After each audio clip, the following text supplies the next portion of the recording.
11 বছর পর আবারও এশিয়া কাপ আয়োজন করতে যাচ্ছে বাংলাদেশ। 2027 সালে ওয়ানডে ফরম্যাটের এশিয়া কাপের আয়োজক হিসেবে বাংলাদেশের নাম ঘোষণা করেছে এসএসসি। এর আগে আগামী বছরের এশিয়া কাপের আসর বসবে ভারতে।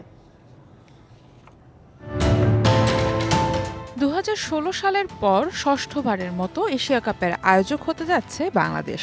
2027-এ ওয়ানডে বিশ্বকাপের আগে এশিয়ার শ্রেষ্ঠত্বের এই আসরকে সাজানো হবে ওয়ানডে ফরম্যাটেই।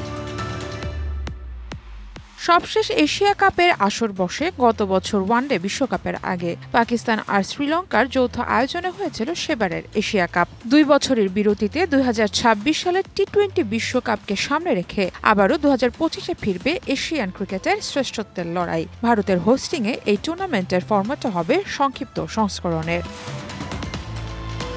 আগামী 2 এশিয়া কাপের স্পন্সরশিপ রাইটের জন্য বিজ্ঞপ্তি দিয়েছে এসএসসি। ফরম্যাট আলাদা হলেও অংশগ্রহণ করা দলের সংখ্যায় থাকছে না কোনো পরিবর্তন। 6টি দলের মাঝে সরাসরি খেলবে 5টি দল, আর বাকি একটি দল আসবে কোয়ালিফায়ার খেলে। অংশগ্রহণ করা 5 টেস্ট খেলুড়ে দল বাংলাদেশ, ভারত, আফগানিস্তান, পাকিস্তান ও Sri Lanka. All time Roma. Taste it, love it.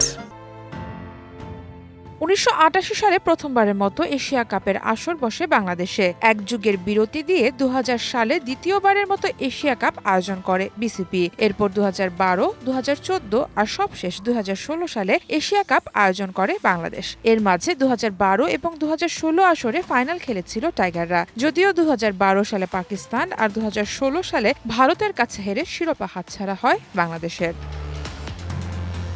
Sara Mahbub, DBC news desk.